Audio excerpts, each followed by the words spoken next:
우리 옆에 분하고 이렇게 인사하겠습니다. 하나님 나라를 누리며 살아가시기를 바랍니다. 하나님 나라를 누리며 살아가시기를 바랍니다. 아멘.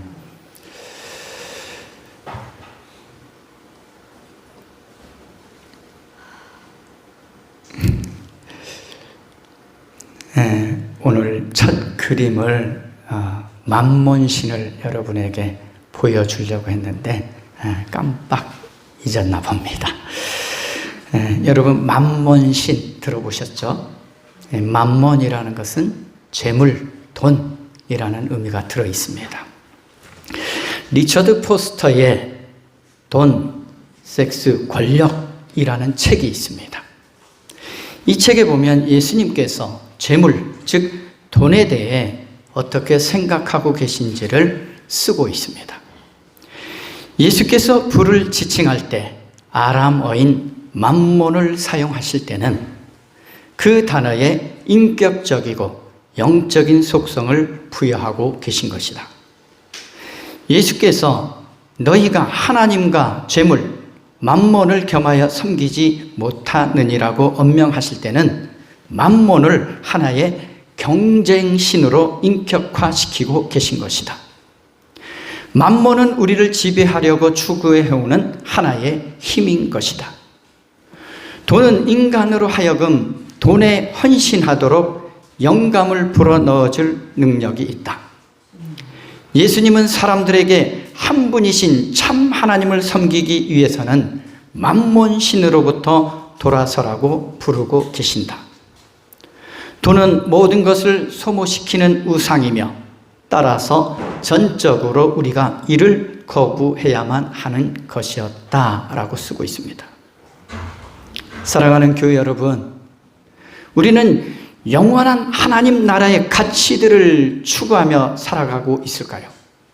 아니면 이 세상에 썩어 없어질 우상인 그 만몬을 추구하며 살아가고 있을까요? 여러분, 만몬을 추구하면 그 만몬 아래서 죽음을 당합니다. 그 그림이 그러한 그림인데 다음에 기회가 있으면 한 번 더 여러분 보여드리도록 하겠습니다. 오늘 본문 말씀은 하나님 나라와 재물에 대한 이 탐심의 관계에 대해서 말씀하시면서 우리가 어떠한 것을 추구해야 하는지에 대해서 말씀하고 있습니다. 즉 하나님 나라를 선택할 것인가? 아니면 재물에 대한 탐심, 즉 만몬을 추구하며 살 것인가? 우리는 선택해야 한다는 것이죠. 오늘 재물을 많이 가지고 있었던 한 사람이 예수님께 달려와서 꿇어앉아 예수님께 묻습니다. 선하신 선생님, 내가 영원한 생명을 얻으려면 무엇을 해야 합니까? 그런데 예수님께서는 영원한 생명을 얻는 것에 대한 대답보다 먼저 한 사람에게 이렇게 물으며 말씀하십니다. 어찌하여 너는 나를 선하다고 하느냐? 하나님 한 분밖에는 선한 분이 없다. 이 사람은 영생에 대해서 질문했잖아요. 그런데 뭐라고 말씀합니까? 어찌하여 너는 나를 선하다라고 말하냐? 동문서답하는 것처럼 들리죠. 그런데 예수님께서는 이 말씀을 통해서 그 사람이 예수님의 참된 신분이 어떠한 분이신지를 알려주기를 원하고 계십니다. 왜냐하면 선함이나 죄가 없다라는 것은 하나님의 특성이에요. 이는 곧 예수님이 누구이신지를 말씀하고 있는 거죠. 선하신 선생님. 선하신 분은 하나님 한 분밖에 없다라고 말씀하셨잖아요. 예수님이 곧 하나님 되신 분이시고 선하신 분이심을 말씀하고 있죠. 즉 이 말씀 속에도 영원한 생명을 얻는 길에 대해서 말씀하고 있는 거예요. 예수님 당신 자신이 영원한 생명을 주실 수 있는 선하신 분이심을 지금 확인시켜주고 있는 거죠. 표면적으로는 동문서답하는 것처럼 보이지만 영생을 묻는 자에게 지금 예수님 당신이 영생을 주시는 선하신 분이심을 가르쳐주고 있는 것이죠. 그리고 예수님은 계속해서 영원한 생명을 얻는 방법을 물은 그 사람에게 이렇게 말씀하십니다. 내가 계명을 알고 있을 것이다. 살인하지 말아라. 간음하지 말아라. 도둑질하지 말아라. 거짓으로 증언하지 말아라. 속여서 빼앗지 말아라. 내 부모를 공경하여라 하지 않았느냐라고 말씀합니다. 오늘 이 계명들은 출애굽기 20장에 나오는 이 10계명의 두 번째 돌비에 새겨진 하나님의 계명들입니다. 특히 속여서 빼앗지 말아라 라는 말씀 속에는 재물에 대한 탐심을 갖지 말라는 말씀이 들어있습니다. 왜냐하면 남을 속여서 빼앗는다는 것은 탐심이 있기 때문에 속이는 거죠. 재물에 대한 탐심이 있는 사람들은 다른 사람을 속입니다. 속여서 빼앗으려고 그래. 저는 그런 걸 경험하거든요. 탐심 있는 사람은 다른 사람을 속여서라도 그 재물을 어떻게든 얻으려고 하는 것을 보게 돼요. 그런데 그 사람은 참으로 놀랍게도 이렇게 대답을 합니다. 선생님, 나는 이 모든 것을 어려서부터 다 지켰습니다. 참 놀랍지 않습니까? 그 사람은 하나님이 주신 계명을 진실하게 지켰다라고 말하고 있는 거예요. 그런데 이 사람이 예수님께 처음 질문한 내용이 무엇이었습니까? 내가 영원한 생명을 얻으려면 무엇을 해야 합니까? 이 질문을 잘 기억하셔야 돼요. 무엇을 해야 합니까? 그 사람은 영원한 생명을 얻는 길은 선한 일을 행함으로써 얻을 수 있다라고 생각하면서 하나님이 주신 계명들을 잘 지켰다라고 대답하고 있는 거죠. 유대인들도 이렇게 생각합니다. 구원을 받으려면 아브라함의 자손이 돼야 되고 하나님의 율법을 지켜야 구원받는다라고 생각을 했어요. 그런데 예수님은 그 유대인들의 생각도 어떻게 했습니까? 잘못되었다라고 말씀하셨죠. 오늘 이 사람도 한 가지 잘못 생각하고 있는 거죠. 무엇을 해야 합니까? 행위에 초점을 두고 있는 거죠. 우리는 무엇을 해야 영생을 얻습니까? 우리는 영생을 어떻게 얻게 됩니까? 어떻게 하나님 나라의 삶을 살아가게 됩니까? 예수 그리스도를 믿고 예수 그리스도를 따를 때 영생을 누리게 되잖아요. 이것은 진리잖아요. 오늘 본문에서는 이 영생을 이렇게 표현하고 있는 것입니다. 하나님 나라 그리고 구원이라는 말로 표현하고 있습니다. 즉 영생과 하나님 나라와 구원은 동일한 의미로 쓰이고 있는 것입니다. 바꿔 말하면 이 사람의 질문은 내가 무엇을 하여야 하나님 나라에 들어갈 수 있습니까? 라는 질문이죠. 바꿔 말하면 내가 무엇을 하여야 구원을 얻을 수 있습니까? 라고 묻고 있는 거예요. 그런데 이 사람은 계속해서 무엇을 하여야에 초점을 맞추고 있죠. 바로 무엇을 하느냐인 이 율법의 행위에 초점을 맞추고 있다는 거예요. 즉 그래서 이 사람이 대답한 거예요. 그 계명들을 어려서부터 다 지켰다라고 말하고 있는 거죠. 즉 이 사람의 생각 속에는 뭐가 있습니까? 율법을 잘 지키면 영생을 얻을 수 있다라고 생각하고 있는 거죠. 이러한 생각을 가진 사람을 보고 예수님이 말씀하십니다. 예수께서 그를 눈여겨보시고 사랑스럽게 여기셨다. 그리고 그에게 말씀하셨다. 너에게는 한 가지 부족한 것이 있다.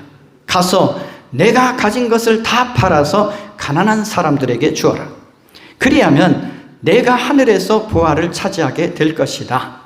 그리고 와서 나를 따라라. 이 사람이 영생을 얻는 길이 무엇이라고 말씀하고 있을까요? 바로 가진 것을 다 팔아 가난한 사람들에게 나누어 주고 예수님을 따르는 것입니다. 즉 이 말씀은 어떤 의미가 있습니까? 가진 것을 다 팔라라는 의미가 뭡니까? 선한 일을 하라는 말씀입니까? 그 의미가 아니에요. 재물에 대한 탐심을 버리라는 말씀이에요. 재물보다 예수님을 따르는 삶, 즉 예수님을 믿고 예수님과 함께 살아가는 삶이 영생을 누리는 삶임을 예수님이 말씀하고 있는 것입니다. 예수님을 따르면서 예수님을 믿는다고 하면서도 세상 것에 정신을 팔아서는 안 된다는 것입니다. 예수님을 따르지 못하게 방해하는 세상의 가치를 포기하라는 말씀이죠. 근데 이 사람에게는 예수님을 따르지 못하게 방해하는 그 세상적 가치가 바로 재물, 즉 돈에 대한 탐심이라는 거죠. 예수님과의 관계 속에 살아갈 때 영생도 하나님 나라도 구원도 누리게 된다는 것을 말씀하고 있는 거예요. 제일 마지막에 말씀하고 있잖아요. 그리고 와서 나를 따르라. 여기에 영생의 비밀, 구원의 비밀이 있다는 거죠. 영생을 바라면서도 여전히 세상의 탐욕에 얽매여 있으면 안 된다는 말씀입니다. 이 사람과 예수님과의 관계를 가로막고 있었던 것이 바로 이 재물에 대한 탐심이죠. 예수님과의 관계도 막아버린 거예요. 영생도 막아버렸지만 예수님과의 관계를 지금 막고 있는 것은 재물에 대한 탐심이라는 거죠. 오늘 본문에 보면 그 사람이 어떠한 사람인지를 22절에 이렇게 말씀합니다. 그러나 그는 이 말씀 때문에 울상을 짓고 근심하면서 떠나갔다.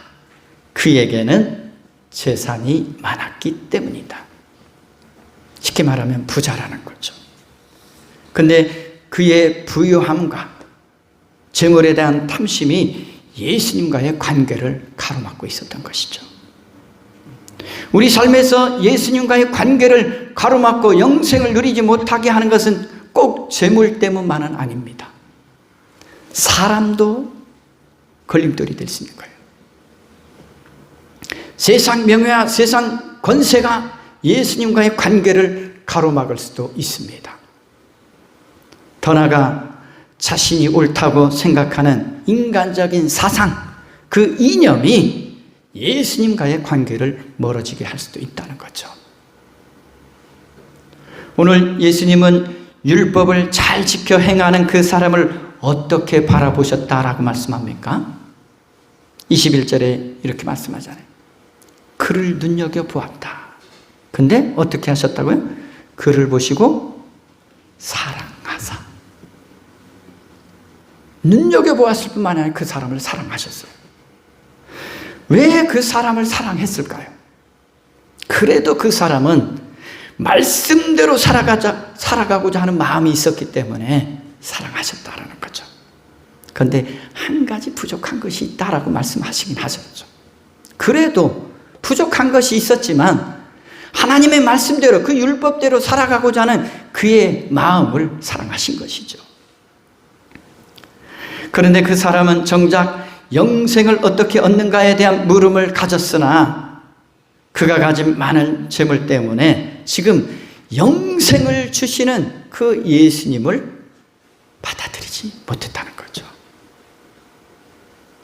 이 사람은 예수님을 따르기 위해서는 지금 장애물로 작용하고 있는 재물, 즉 돈에 대한 사랑을 제거해야만 했다는 거죠.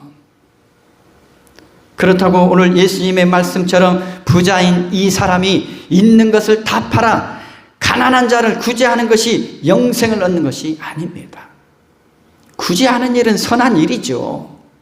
그런데 그게 이 사람을 구원하는 길이 아니었다는 거죠. 영생을 주시는 예수님을 믿고 따를 때에 영생을 얻게 된다는 것을 깨달아야 한다는 거예요.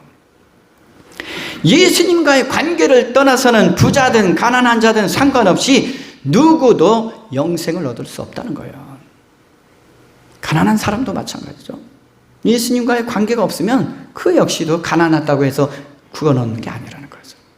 예수님을 향한 믿음이 구원을 누리게 한다는 것이죠. 마태복음 6장 24절에 하나님과 재물의 관계에 대해서 이렇게 말씀합니다. 아무도 두 주인을 섬기지 못한다. 한쪽을 미워하고 다른 쪽을 사랑하거나 한쪽을 중히 여기고 다른 쪽을 없인 여길 것이다. 너희는 하나님과 재물을 아울러 섬길 수 없다. 지금 이 사람은 자기 인생의 주인을 누구로 삼고 있다는 거예요? 맘몬이 자신의 주인이 되어 있다는 거죠. 율법은 행하고 있지만 여러분의 인생의 주인이 누구입니까? 예수 그리스도가 되어야 합니다. 재물은 앞서서 리차드 포스터가 말한 것처럼 이 아람어로 맘몬이라고 합니다. 즉 돈과 재산을 의미하죠. 예수님께서 보시기에 사람이 맘몬을 주인으로 섬기다 보면 그는 참된 주인이신 주님을 섬길 수 없게 된다고 말씀하고 있는 거예요. 예수님께서 이 부자에게 원하신 것도 바로 온 마음과 정성을 다하여서 오직 한 분뿐이신 주님을 섬겨야 영생을 얻을 수 있다고 말씀하고 있는 거죠. 주님을 주인으로 모시라는 말씀이에요. 즉 재물이냐 예수님이냐에 대해 분명한 선택을 해야 된다는 거죠. 내 인생의 주인을 누구로 삼을 것인가 선택해야 한다는 말씀이죠. 우리도 신앙생활을 잘하는 것 같으면서도 두 주인을 섬기는 일이 허다한 것을 보게 됩니다. 이 부자처럼 말씀도 잘 지키는 것 같고 구제도 잘하는 것처럼 여겨질 때도 있습니다. 그러나 영생은 예수 그리스도를 믿지 않고 따르지 않고서는 누구도 얻을 수 없다는 말씀입니다. 결과적으로 이 부자인 사람이 어떤 결정을 합니까? 이 사람이 결정하는 것을 보면 그 인생의 주인이 누구인지를 알 수 있잖아요. 예수님을 주인으로 삼고 싶었다면 예수님을 선택했어야 되잖아요. 그런데 오늘 말씀처럼 그 사람은 재물이 많은 이유로 슬퍼하고 근심하며 예수님을 따르지 않고 어떻게 합니까? 떠나버립니다. 영생을 얻고자 찾아갔지만 영생을 누리지 못하는 거죠. 그는 겉으로 보이는 삶은 하나님 나라의 백성답게 살아가는 것 같았는데 그 내면의 주인을 영생과 하나님 나라를 누리게 하시는 예수님으로 온전히 삼지 않았다는 것입니다. 그래서 예수님께서 그 사람이 돌아가고 나는 제자들에게도 말씀하십니다. 재산을 가진 사람은 하나님의 나라에 들어가기가 참으로 어렵다. 예수님은 부자가 구원받을 수 있는 가능성을 부인하시는 것이 아닙니다. 심히 어렵다. 오늘 본문에 참으로 어렵다. 왜 그렇습니까? 재물이라는 이 맘몬신을 더 사랑하는 가능성이 많았기 때문이죠.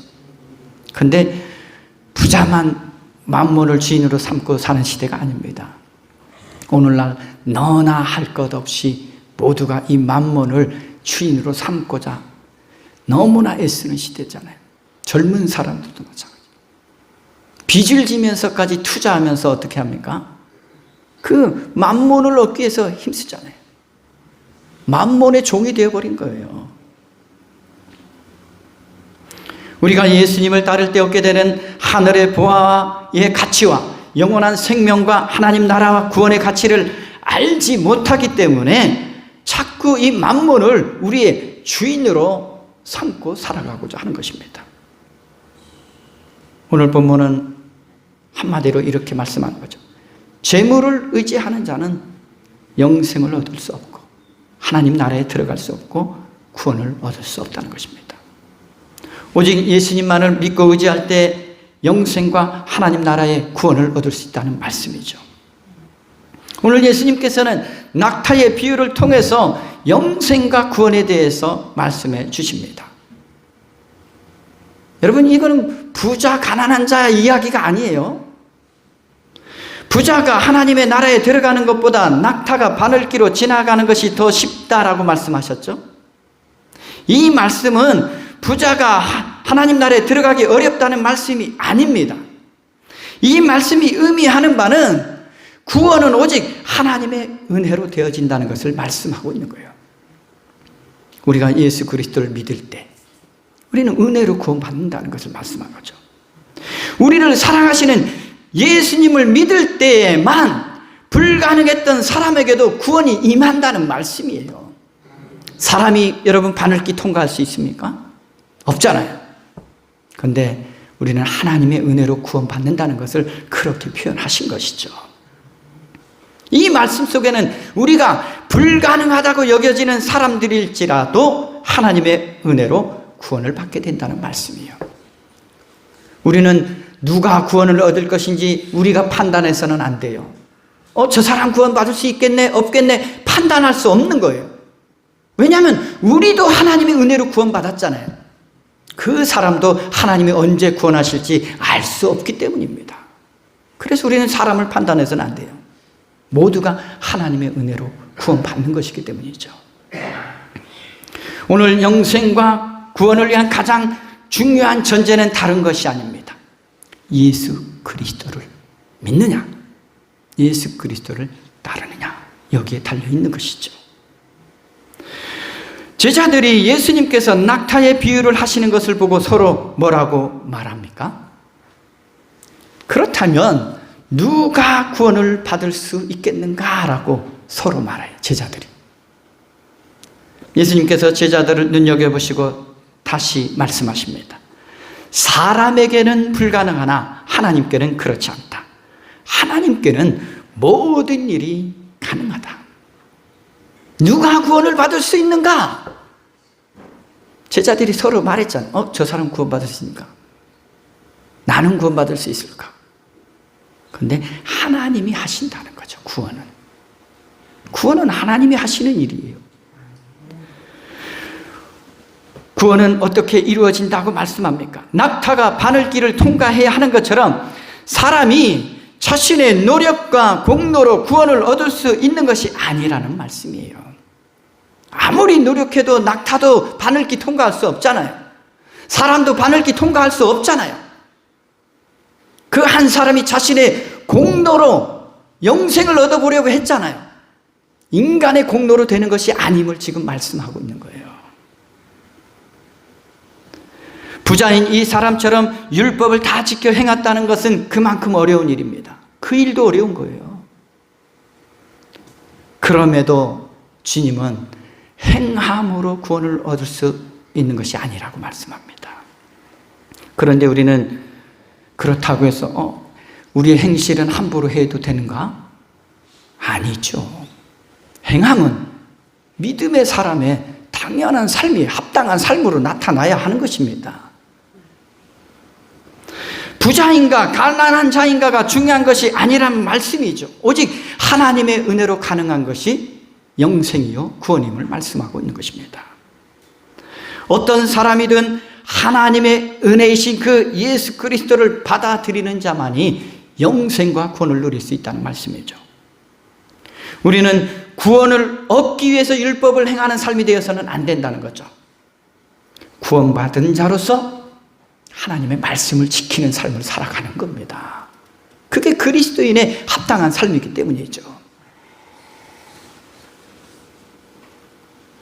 구원파를 왜 이단이라고 말하는지 아십니까? 그들은 말씀을 배우는데 삶은 아무렇게 살아가도 된다는 거예요. 그래서 이단이라고 하는 거죠. 우리도 그런 삶을 살면 이단이라고 불릴 수밖에 없는 거예요. 믿음이 있다고 말하는데 삶은 함부로 살아가면 안 되는 것이죠. 믿는 자답게 살아가야 되는 거죠. 즉 믿는 자에게 합당한 삶이라는 거죠. 그런데 오늘 이 사람은 무엇으로 영생을 얻으려고 했습니까? 자신의 노력, 자신의 공로, 자신의 힘으로 영생을 얻어보려고 하고 있다는 것이 잘못된 길이었죠. 하나님의 은혜를 거절하면 그 하나님의 은혜가 바로 예수 그리스도잖아요. 우리의 죄를 사하시기 위해서 보내주신 그 예수 그리스도를 거절하면 영생을 누릴 수 없다는 것을 그는 깨닫지 못한 것이죠. 우리 인생은 하나님의 은혜가 아니면 살아갈 수 없는 존재임을 늘 기억해야 합니다. 그렇다면 오늘 우리는 어떠한 마음으로 예수님을 믿고 따르고 있을까요? 하나님의 나라를 위하여 보십시오. 우리는 모든 것을 버리고 예수님을 따랐습니다 라고 말하는 이 베드로와 이 제자들과 같은 마음으로 따르고 있을까요? 예수님께서는 제자들에게 당신을 따르는 목적이 이와 같아야 한다라고 오늘 본문 29절에서 분명히 말씀합니다. 예수님을 따르는 제자들에게 이렇게 말씀하셨죠. 나와 복음을 위하여 따르라. 주님과 복음을 위하여서는 세상에서 가장 아끼는 것들을 포기할 수 있어야 한다라고 말씀하고 있습니다.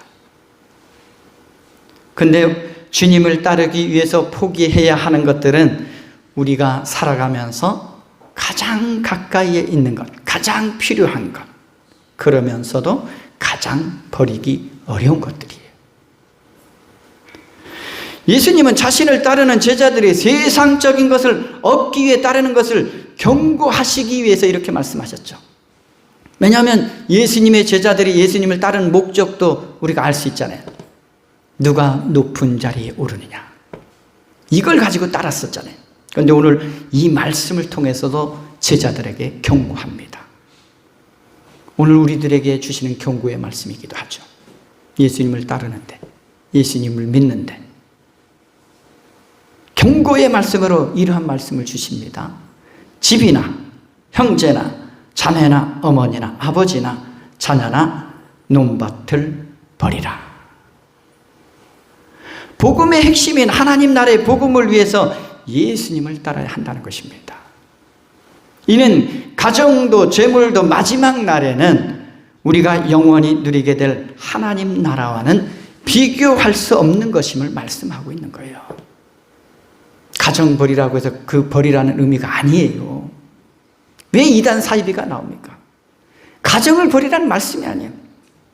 이러한 가치들은 하나님 나라의 가치와 영원한 생명의 가치와는 비교할 수 없는 것들임을 비교해 주시기 위해서 말씀한 건데 이것을 곡해해 버리는 거죠. 말씀을 왜곡해서 해석하면 안 됩니다. 비교해 보라는 거예요. 영원한 것이 가치 있다는 것이에요. 부를 사랑하고 그것에만 의지하려는 삶은 제자로서의 삶을 살 수 없다는 것입니다. 예수님을 따르려면 예수님을 의지해야 되잖아요. 그래서 세상에서 의지할 수 있는 것은 버려야 예수님을 따를 수 있다는 거죠. 예수님은 예수 그리스도와 복음을 위하여 모든 것을 버리고 하나님 나라를 위하여 전적으로 헌신하는 자에게는 지금 우리가 누리는 것보다 더 놀라운 은혜를 누리게 된다는 것을 지금 말씀하고 있는 거예요. 지금 예수 그리스도를 믿는 우리들은 많은 것을 누리고 있죠. 감사해야 합니다. 그런데 지금 누리는 것보다 더 큰 은혜를 주님을 따를 때 누리게 된다는 말씀이죠. 영원히 누리게 된다는 말씀이죠. 그런데 오늘 이 약속의 말씀이 30절에 나오는데 이러한 말씀도 주십니다. 지금 이 세상에서는 박해도 받겠지만 집과 형제와 자매와 어머니와 자녀와 논밭을 100배나 받을 것이고 오는 세상에서는 영원한 생명을 받을 것이다. 비로소 예수님께서 여기서 부자인 그 사람이 영생을 어떻게 얻을 수 있는지에 대한 대답을 확실하게 해주십니다. 오직 하나님 나라를 이 땅에 임하 계신 예수님을 따를 때에 영원한 생명을 얻을 수 있다는 말씀이죠. 재물이나 가정보다 더 중요한 게 영생이며 하나님 나라임을 말씀하고 있는 거죠. 우리에게 영생이 없다면, 영원한 하나님 나라가 없다면 지금 가진 재물 아무것도 아니잖아요. 지금 함께 살아가는 가족 아무것도 아닌 것이 되는 거예요. 영생을 누려야 가족도 의미가 있는 거예요. 이걸 놓치지 말라는 말씀이죠. 그런데 오늘 세상의 것을 다 내려놓고 예수님을 믿고 따르는데 이 땅에서도 우리가 하나님 나라를 누리기도 하지만 무엇을 함께 받는다고 말씀하고 있습니까? 박해도 받는다라고 말씀합니다. 근데 우리는 이걸 빼버리죠.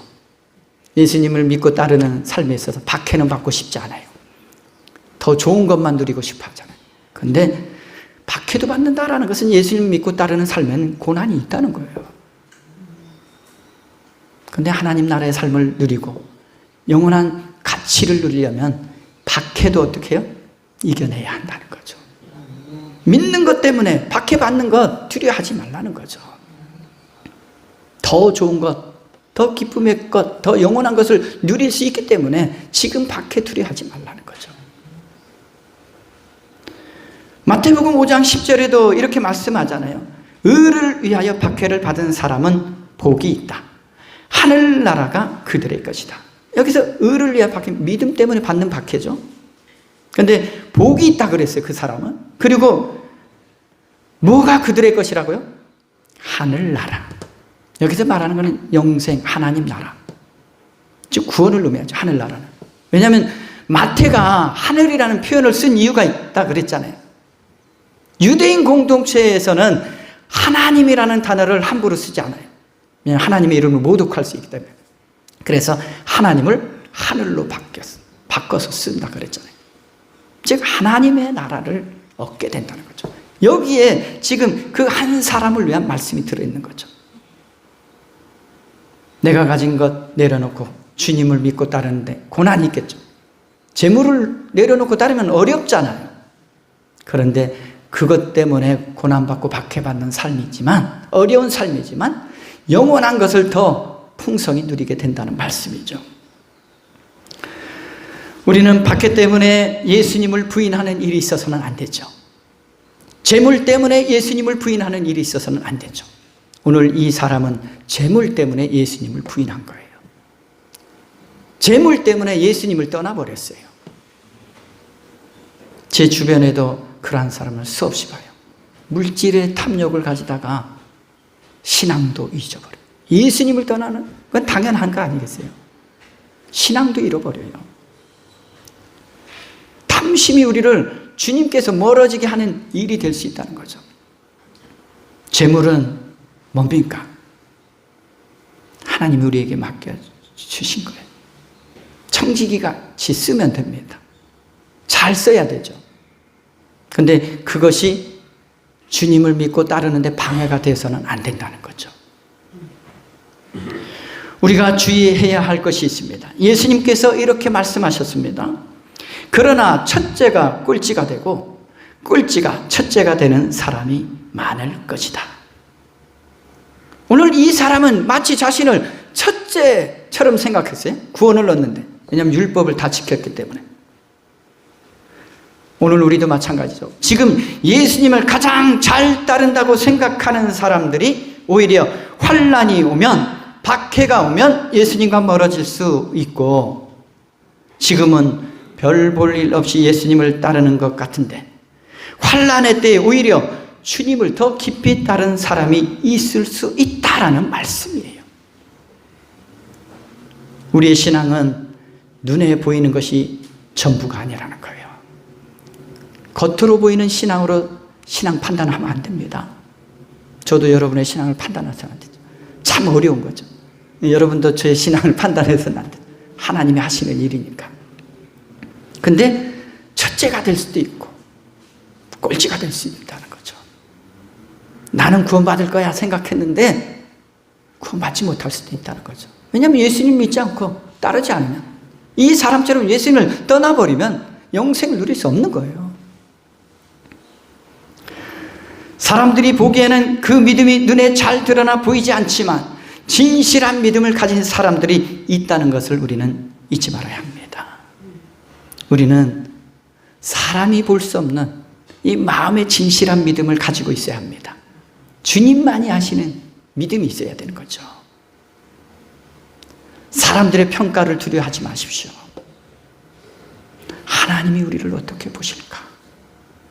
하나님 나를 구원하실까? 이렇게 생각하는 믿음이 있어야죠. 예수님을 따르는 우리의 진실한 믿음은 박해 가운데 더욱 빛을 발한다는 사실입니다.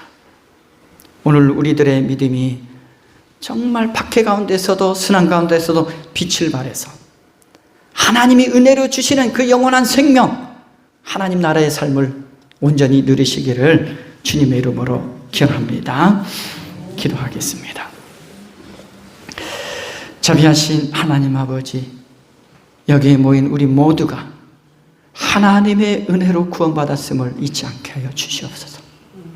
주님과 멀어지게 하고 주님을 떠나 가게 하는 그런 장애물들을 우리는 내려놓게 하여 주시고, 주님께로 더 가까이 나가서 하나님 나라의 삶을 이 땅에서도 기쁨과 즐거움으로 누려갈 수 있도록 인도하여 주시옵소서. 감사드리며 예수 그리스도 이름으로 기도드립니다. 아멘.